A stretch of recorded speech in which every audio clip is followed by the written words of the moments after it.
ముందుగా ఈ వేదికను అలంకరించిన రెస్పెక్టెడ్ హెచ్ఎంస్ అండ్ టీచర్స్ మరియు ఇక్కడికి వచ్చినటువంటి పెద్దలందరికీ నా హృదయపూర్వక నమస్కారములు తెలియజేసుకుంటున్నాను. మరియు నా తోటి విద్యార్థులందరికీ నా యొక్క శుభాశిస్సులు తెలియజేసుకుంటున్నాను. నా పేరు జానుల అన్నపూర్ణ. నేను GTW-GHS కొత్త వలస పాఠశాలలో 9వ తరగతి చదువుతున్నాను. నేను చెప్పదలుచుకున్న అంశం ఏంటంటే గిరిజన సంస్కృతి. గిరిజన కళలు మరియు సంస్కృతులు మన దేశంలో ఎంతో విలువైనవి మరియు ప్రత్యేకమైనవి.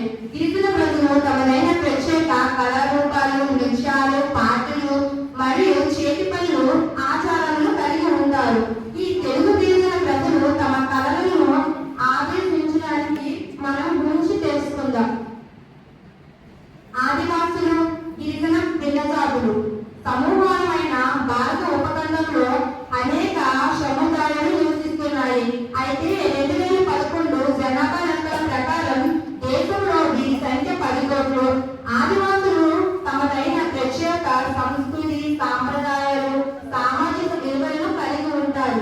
అయితే ఆదివాసులు నివసించే ముఖ్య రాష్ట్రాలు ఒడిశా, ఛత్తీస్గఢ్, గుజరాత్, పంజాబ్, తెలంగాణ, మహారాష్ట్ర, ఆంధ్రప్రదేశ్, బీహార్, ఉత్తరాఖండ్, మిజోరం, అండమాన్ నికోబార్ దీవులు ఈశాన్య రాష్ట్రాలతో పాటు దాదాపు అన్ని రాష్ట్రాలలో కూడా మైనారిటీలుగా ఉన్నారు.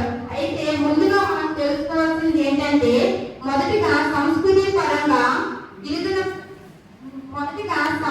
పరంగా గిరిజనులుగా మార్పుగా రాలేదు.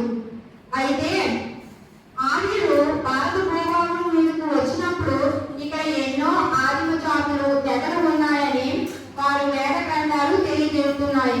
అయితే ఆదిమ కాలం నుంచి తమ సంస్కృతిని పరీక్షించుకుంటూ నాగరిక ప్రపంచానికి దూరంగా అడవులలో, కొండపాలలో నివసిస్తున్నందున వీరిని గిరిజనులుగా పిలుస్తున్నారు. అయితే నాకు తెలిసిన కొన్ని గిరిజన సంస్కృతులు. నృత్యాలు. గిరిజన నృత్యాలు వివిధ రకాల సందర్భాలలో ప్రదర్శించబడతాయి. ఉదాహరణకు వివాహములు, పండగలు మరియు మతపరమైన వేడుకలలో గిరిజన నృత్యాలు చేస్తారు. సంగీతం కూడా వారి సంస్కృతిలో ఒక ముఖ్యమైన భాగం. వారు తమ పాటలను మరియు వాయిద్యాల ద్వారా తమ భావాలను పంచుకుంటారు. చేతి పనులు. గిరిజన ప్రజలు వివిధ రకాల చేతి పనులు తయారు చేస్తారు. ఉదాహరణకు కుండలు, బుట్టలు మరియు వస్త్రాలు ఉంటాయి. ఈ వస్తువులు వారి జీవన విధానానికి మరియు అలంకరణ కోసం కూడా ఉపయోగిస్తారు. మౌలిక సాహిత్యం. గిరిజన ప్రజలు తమ కథలను, పాటలను మరియు సామగ్రిలను కూడా వివిధ రకాల వారి నోటువాటి ద్వారా వివిధ రకాలుగా తెలియజేస్తారు. అయితే మౌలిక సాహిత్యం సంస్కృతి యొక్క చరిత్ర, నైతిక విలువలను తెలియజేస్తుంది. ముగింపు. గిరిజన కళలు మరియు సంస్కృతి ఒక గొప్ప మరియు ముఖ్యమైన భాగం.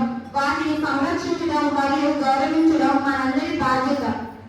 నాకు ఈ అవకాశం ఇచ్చినటువంటి అధికారులకు, ఉపాధ్యాయులకు, పెద్దలందరికీ నా హృదయపూర్వక నమస్కారములు తెలియజేసుకుంటున్నాను.